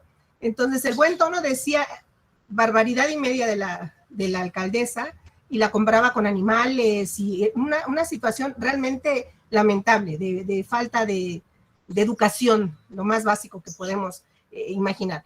El Buen Tono la victimizó tanto que, bueno, le fincaron responsabilidad, dentro de la sentencia de la Sala Regional Jalapa, le solicitaron, le ordenaron que hiciera una disculpa, llevara a cabo una disculpa pública.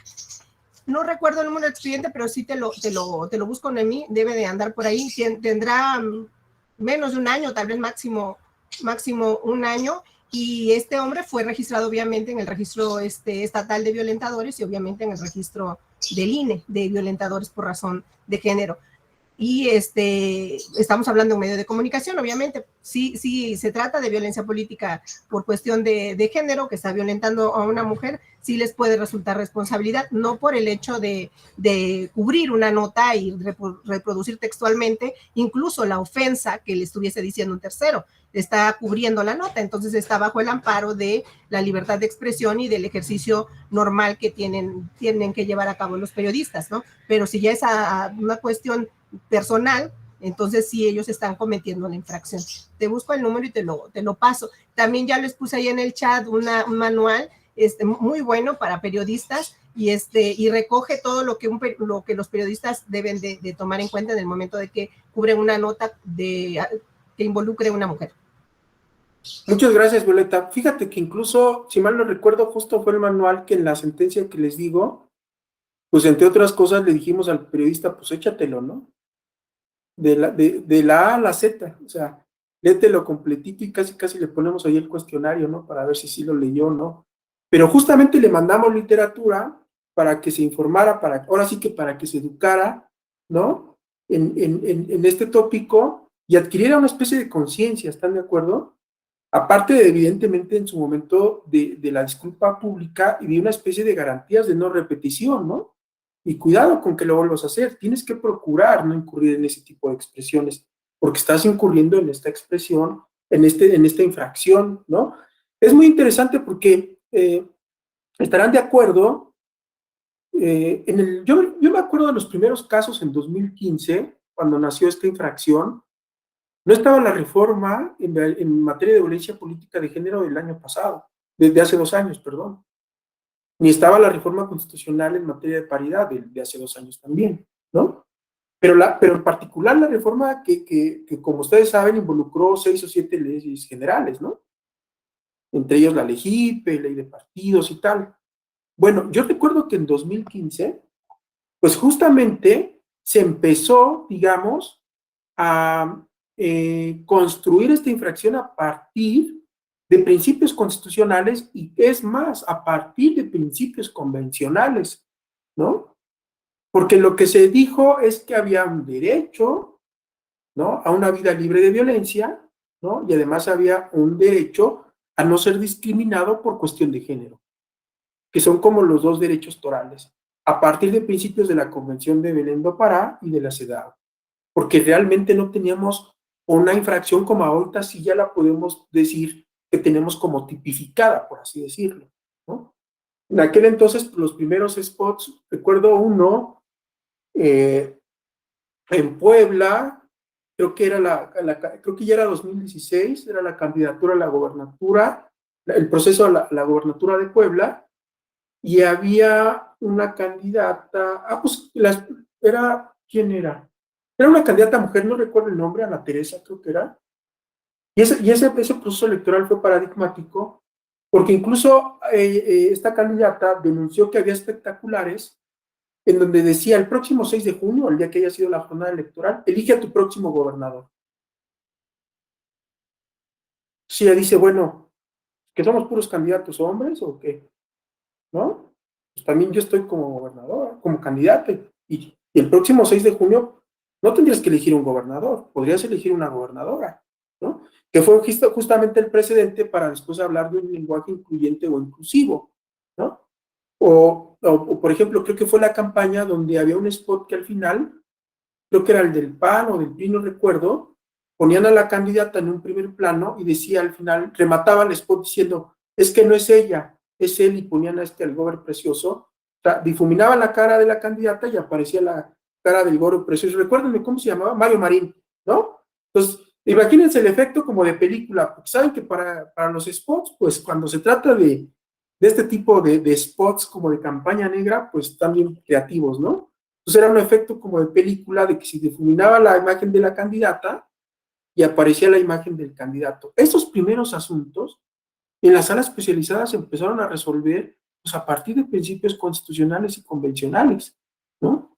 Se fue, digamos, construyendo la jurisprudencia de manera tal que la reforma en materia de violencia política de género pues, recoge mucho de los criterios del propio tribunal para, digamos, a partir de esos parámetros es que se confecciona la reforma, ¿no? Y evidentemente también es un caso, como decíamos al principio de esta charla, pues que tiene relación con el tema de la libertad de expresión, es una restricción a la libertad de expresión. ¿Alguien quería comentar algo más? Es que se desapareció la manita. ¿O alguien mandó algo al chat?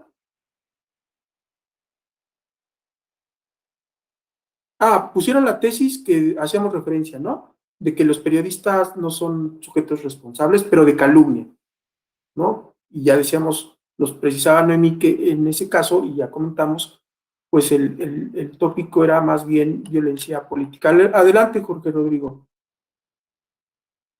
Bueno, referente a eso, sabemos que la libertad de expresión es un derecho que se ha maximizado bastante. Tan es así que los periodistas muchas veces no tienen que revelar la fuente de donde sacaron la información.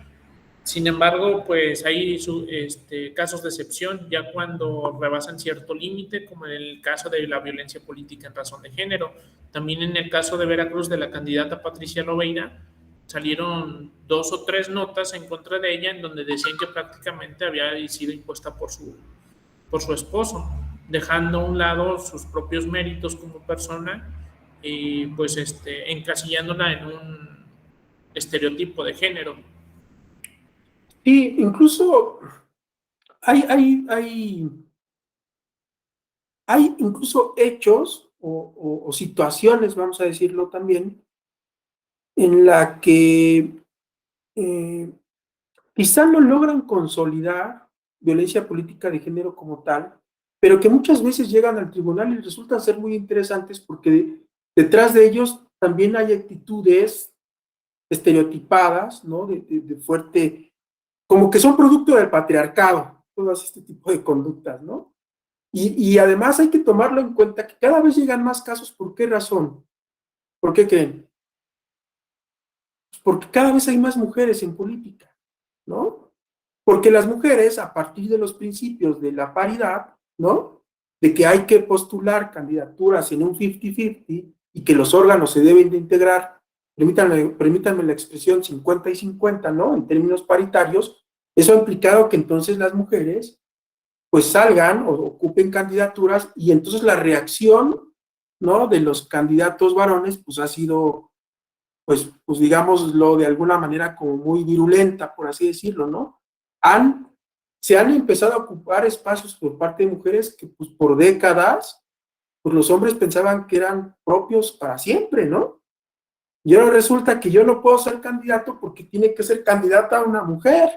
Imagínense cómo reaccionan este candidato macho, por así decirlo, ¿no? O educado bajo el sistema patriarcal de toda la vida. Mi mamá, por ejemplo, las mamás de mi generación cuando menos educaban hombres machistas, ¿no? En mi casa, si mi mamá me ve lavar trastes, pues, y está mi hermana, él dice, no, a ver, ayuda a tu hermano, siéntate, hijo, ahorita te servimos. Las mamás eran las que, digamos, educaban machos, ¿no? En todo caso. Entonces, entendamos que también esta proliferación, aparte de que se empezó a sancionar y que ya está en la legislación la infracción, pues se ha dado evidentemente porque las mujeres cada vez van ganando más espacios y hay una especie de reacción. Pero yo decía que se denuncian muchas situaciones que quizás no logran a consolidar, pero que son muestra de estos estereotipos o actitudes patriarcales o machistas. Yo recuerdo que tuvimos un asunto en 2018 donde se denuncia al gobernador de Hidalgo, Omar Fayad, creo que es el actual gobernador, porque va a haber elecciones para gobernatura. No, ¿sí es de Omar Fayad es gobernador de Hidalgo o de Querétaro? Ya me estoy perdido. De Hidalgo, ¿no? Sí, de Hidalgo. El que está casado con una actriz. Sí, con Victoria Rufo. Sí, exacto, el gobernador. Omar Fayad, ¿no? Omar Fayad, exacto. Está en un acto de entrega 2018. Lo habían denunciado, fíjense, por entrega de programas sociales en periodo de campaña. Era otra cosa. Pero lo denuncian porque un poco los hechos eran que estaba entregando y la persona que denuncia dice es que yo voy a recibir, pero bueno, el partido que denuncia dice es que están entregando beneficios, ¿no? Y no los pueden entregar, que están afectando la equidad en la contienda. Recuerden ustedes que también hay criterios que si los programas sociales están institucionalizados, pues pueden en principio estarse entregando, pero no en eventos masivos, ¿no? Y creo que era un evento masivo de entregar apoyos a mujeres, creo que solteras. Bueno, esta expresión, perdónenme, porque no sé si han visto las últimas sesiones, la magistrada Yanin dice que esta expresión de madre soltera pues, también trae una carga como de estereotipo, ¿no?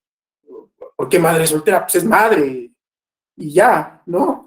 Porque entonces sigue haciendo una alusión de que debería de estar casada, ¿no? Y entonces, pues bueno, apoyos a mamás con hijos, ¿no? Para decirle de otra manera. Y entonces, amén de las reflexiones o de las discusiones que teníamos, porque me tocó en la ponencia que yo estaba en funciones, la abogada secretaria de Estudio y Cuenta que lo estaba proyectando, dice, por ahí no le veo problema, pero dentro de los testimonios que están recabados, o de los hechos que se denuncian, es que el gobernador les decía beso o cachetada, porque creo que hay unos dulces en Hidalgo que se llaman cachetadas, una cosa así, que son como de cajeta. Pero ella, lo que le preocupaba a la secretaria de Estudio y Cuenta era una especie como de, ¿por qué fregados? Permítanme la expresión, me están grabando, pero a ver si no me corren, ¿no? Por utilizar estas. Bueno, la Corte ha dicho que no hay malas palabras, ¿no? Digo, con relación a groserías. Pues, pero ¿por qué fregados el gobernador, antes de entregar la tarjeta, se acercaba a la mamá y le decía, ¿me das beso o te doy una cachetada como en alusión a una cachetada, pero en alusión al dulce? Entonces la secretaria decía, ¿por qué fregados tiene que pasar por ese trance, ¿no? Esta mujer que va a recibir un apoyo institucional y tiene que aventarse el beso del gobernador, ¿no? O sea, no era violencia política de género, pero nosotros detectamos, digamos, ahí una especie como, ¿cómo lo podrían definir ustedes? ¿Agandalle del gobernador? No, es violencia sexual. Para mí es violencia sexual. Una especie como de violencia, no política de género, una especie de acoso, dice Ulises.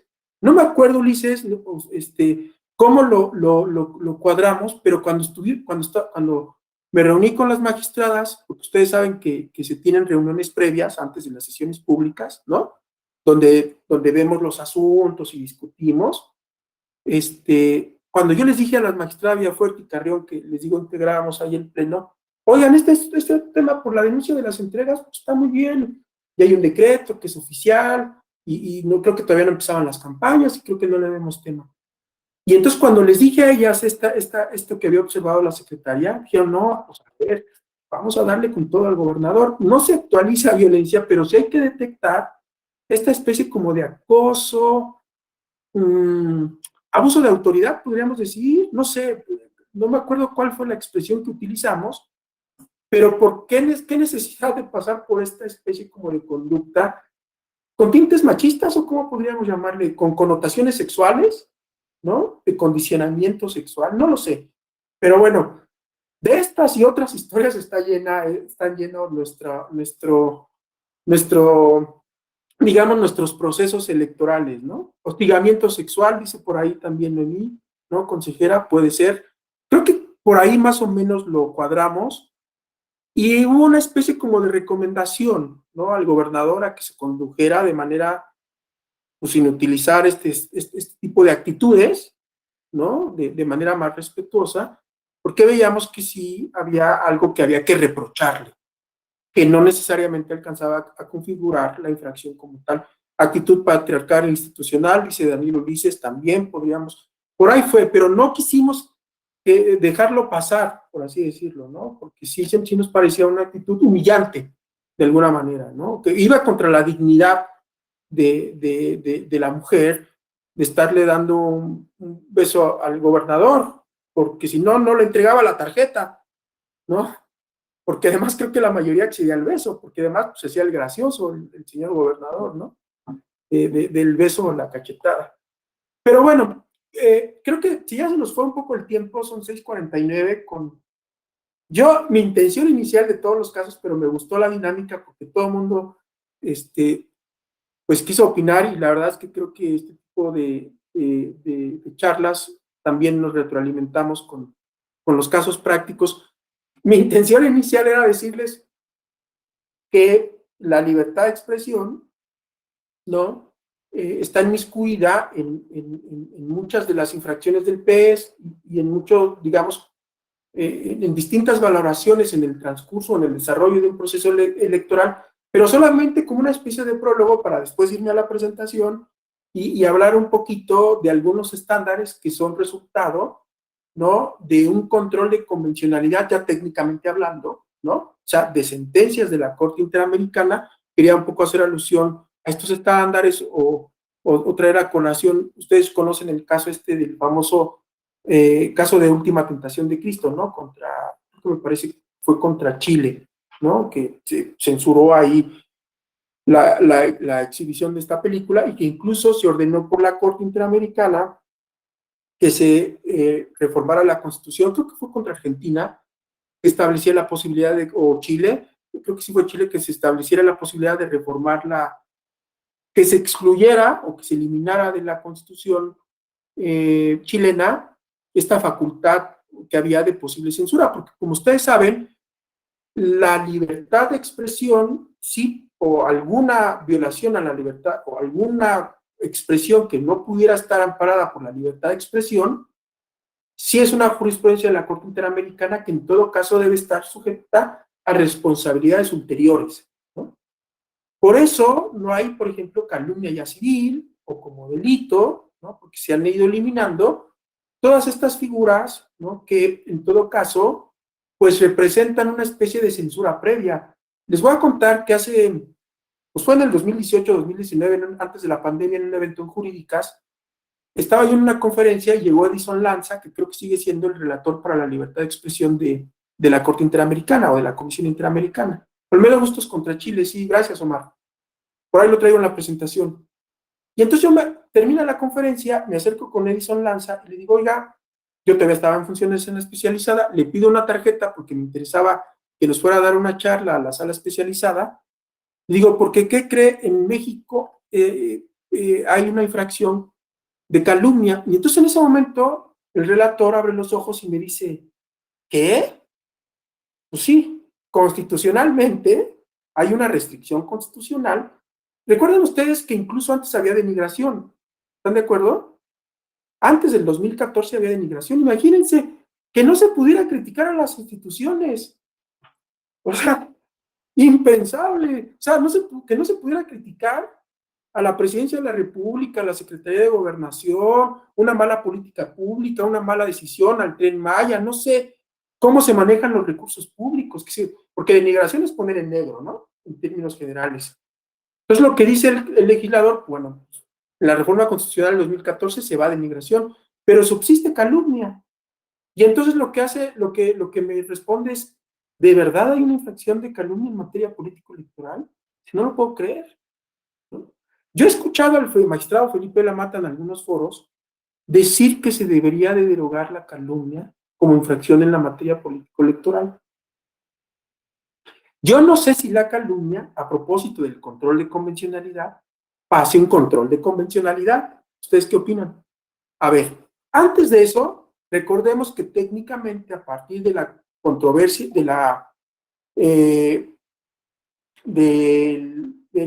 del caso, ¿cómo se llama?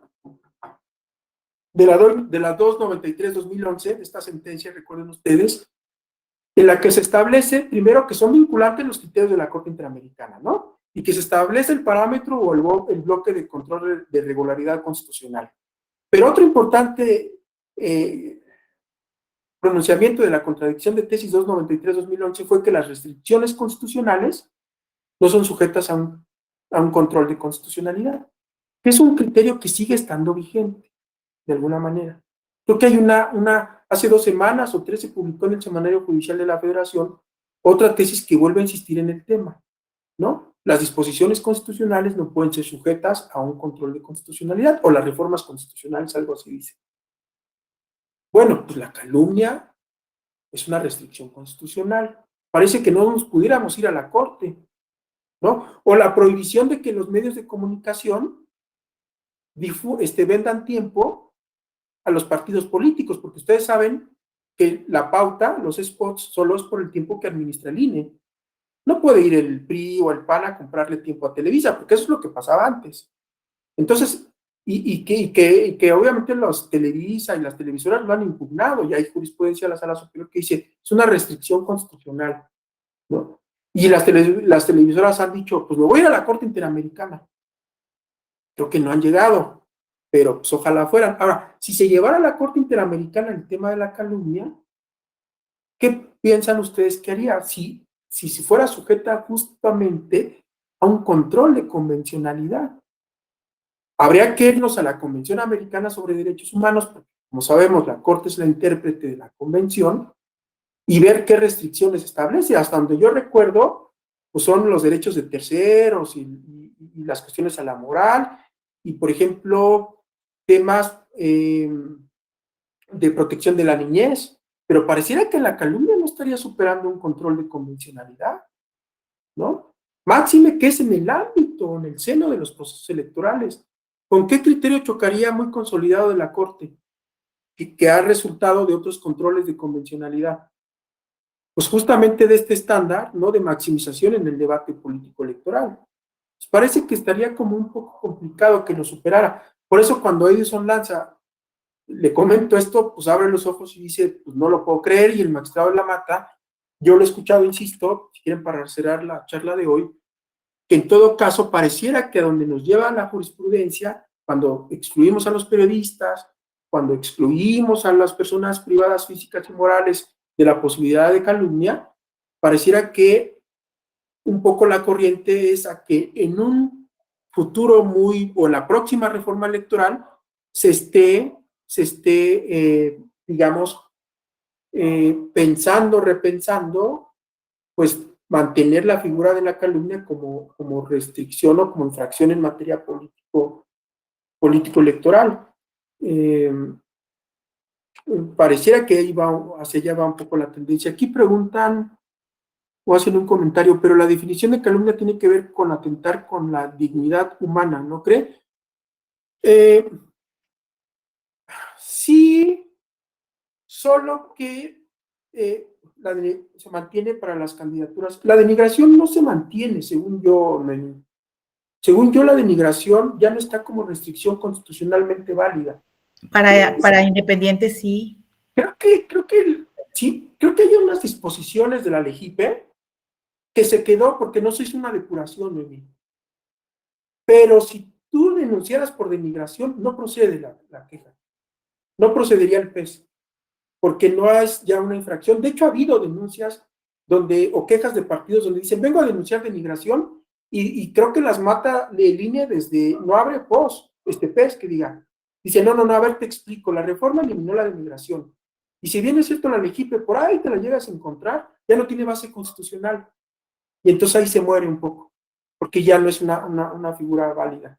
Podríamos incluso recurrir a estas acciones de inconstitucionalidad, donde incluso el ministro Cosío, creo que es la 52 del 2015 de la legislación de Chiapas, donde justamente se establecía como infracción la denigración y la calumnia. Y esta acción de inconstitucionalidad, el ministro Cosío dice, no, a ver, con la reforma constitucional del 2014 solo está la calumnia. Pero además la calumnia tiene un defecto, dijo el ministro Cosío en esta acción de inconstitucionalidad. Solamente la ley dice que es la imputación de un hecho o delito falso con impacto en un proceso electoral. ¿Qué elemento le falta? El elemento subjetivo. Y dijo el ministro Cosío, vamos a hacer una interpretación conforme, fíjense, de la legislación de Chiapas. Está interesante. Néstor Pedro Sagüez, ¿no?, argentino, jurista argentino, habla de sentencias aditivas, por ejemplo, ¿no?, en la interpretación constitucional. Y eso es lo que hace el ministro Cosío. Dice, esta definición vamos a complementarla con el elemento subjetivo. Y cuando se lea calumnia, debe entenderse la imputación de un hecho, delito falso, con impacto en un proceso electoral, a sabiendas de su falsedad, ¿no? Y este es un ejemplo clásico en el que, por ejemplo, pues lo que se hace es una interpretación conforme, ¿no? ¿Están de acuerdo? Decide el ministro plantear que no hay que expulsarla, pero sí hace que agregarle el elemento subjetivo y hace una interpretación conforme y se rescata así la figura de la calumnia en la legislación del estado de Chiapas. Y déjenme decirles que evidentemente esa acción de inconstitucionalidad tuvo repercusión importante porque después en REPS, Sala Superior, dijo, bueno, siempre el análisis de la calumnia debe de partir de dos elementos fundamentales, el elemento objetivo y el subjetivo. Objetivo, si hay una imputación de un hecho de delito falso o no. Y luego el subjetivo, a sabiendas de la falsedad, o simplemente se retoma un hecho noticioso, por ejemplo. Entonces ahí no es falso esa imputación, sino que tiene, digamos, un estándar que hay un soporte porque es digamos, ya forma parte de la opinión pública al ser un hecho noticioso que se reinserta en un spot, por ejemplo. Entonces ha sido importante. Aquí están poniendo, creo que las partes, creo que Noemí, a ver, déjame ver, pusiste que, sí, este 443 ya no tiene base constitucional. Doctor, entonces, a ver, una duda. Entonces, aun cuando está en la LEGIPE, el tema de incluso de la calumnia, digo, bajo esa restricción, o más bien dicho, bajo esa interpretación, a la luz de los tratados internacionales, aun cuando se calumniara, debería de hacerse una interpretación convencional y entonces determinar que no existe ninguna violación, aun cuando esté en la LEGIPE, hablando de denigración, no de calumnia. Si se habla de la denigración, digamos, desde la óptica de una crítica que se hace a una institución, el razonamiento sería, esa infracción ya no tiene base constitucional. Prácticamente sucedió esto que les digo. En la LEGIPE no se depuró. Es un resabio, pero tendría que haberse quitado. Esa disposición normativa que está en la LEGIPE no tiene asidero constitucional. Y como se trata de una restricción, ustedes recuerden que las restricciones deben tener, digamos, ser expresas, ¿no? En todo caso, y tener una base constitucional. En este caso no la tiene. La única que está reconocida es la calumnia. Y podríamos citar, Noemí, las acciones de inconstitucionalidad donde se ha dicho esto. Donde de la legislación de Chiapas, en un artículo similar al que pones aquí en el chat, se dijo, ese artículo, es lo que te digo que hizo el ministro Cosío, ese artículo de la legislación de Chiapas, que es similar al que pones en el chat, debe leerse solo en relación a la calumnia, porque la denigración ya no tiene base constitucional, y además la calumnia debe de leerse de esta manera, con el elemento subjetivo. ¿No? Sería, digamos, a partir de una argumentación constitucional. No tendríamos que recurrir a una argumentación convencional, incluso con la pura argumentación constitucional. Ahora, veo que pones un precepto que habla de migración, pero en el contexto de una serie de expresiones o de sustantivos, por así decirlo, o adjetivos, en donde se quiere configurar cuáles son todas esas conductas que podrían configurar violencia política de género, pero digamos ya estamos en una óptica distinta. Ya no desde la óptica que era como se tenía antes o como se diseñó en ese 443, que era o denigración o calumnia. O sea, digamos en un contexto distinto. Eso es a lo que yo me refiero en el sentido de que no hay la denigración como infracción autónoma. En la descripción del otro numeral que pones, de que habla de violencia, es como un elemento más, simplemente para describir qué podría ser violencia de género. Un adjetivo más, pero no como infracción autónoma, restricción como tal de la libertad de expresión. Son las 7:03, yo sé que llegué un poquito tarde, pero si quieren continuamos mañana, prometo, mañana, a ver, extendieron el plazo para circular, pero hoy fue mi jefe. Perdón, pero hoy fue mi jefe y corrí, me subí al segundo piso y les ofrezco una disculpa. Mañana sí quiero avanzarle un poquito con la presentación para poner estas láminas donde están los estándares, digamos, que son producto del control de convencionalidad en materia de libertad de expresión. Y revisamos algunos casos de la propia Corte Interamericana. Antes de eso, yo quisiera hablar un poquito de qué va el control de convencionalidad. Sé que todos lo saben, pero nada más como hacerle una especie como de repaso en qué consiste, ¿no? Y en qué, digamos, en qué conceptualización se da el control de convencionalidad, ¿no? Para tener como una especie como de basecita teórica. Sí, mañana les comparto la presentación, con mucho gusto me preguntan. ¿Ok? Bueno, pues les agradezco su participación. La verdad es que me encanta que todo el mundo opine y quiera participar. Nos vemos mañana entonces, si no tienen inconveniente. Gracias, doctor. No, al contrario, ustedes. Una disculpa. Nos vemos, Perla. Gracias, hasta mañana. Hasta luego. Hasta mañana a todos. Bye. Buenas noches. Bye, hasta mañana. Bonita tarde a todos. Igualmente, mira. Bye. Igualmente. Gracias. Gracias, hasta mañana.